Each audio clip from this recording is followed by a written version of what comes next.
Yeah. So then the question becomes being, how do we get this immune system to calm back down, and how do we maybe even prevent it from getting to that point? Right. So, and the age old question, you know, did you eat yourself? You know, does what you eat lead to the diagnosis of type 1 diabetes? You know, and these questions are, you know, interesting to ask and think about.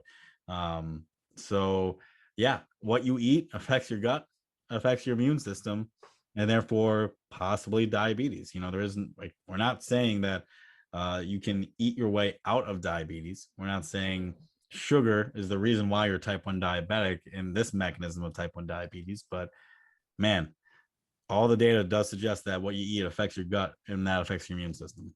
Mm-hmm. Yep. Yeah. So again, back to my burst my beta cells from a few podcasts ago about Mm-hmm. eating whatever I want, and I just have to take insulin. Yeah, that doesn't work so well when your immune system's involved. Right. Because when people ask that question, you know, and I see that this is, yeah, I feel like we're getting more and more against the diabetic, the common type 1 community on social media, of saying like, you know, does your what you eat cause type 1 diabetes? No, but maybe. Yeah.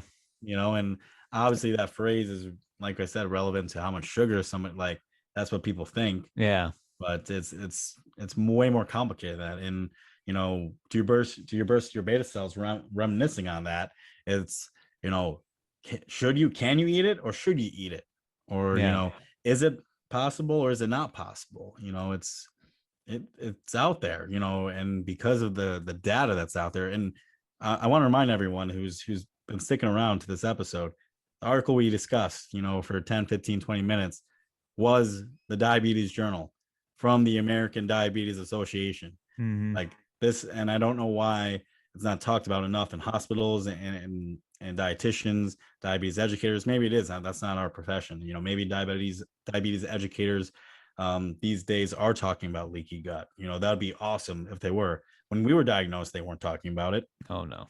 Even that this paper was out by then. Mm-hmm. Yeah. You know, so it's this is something that is legitimate and worth discussing, right?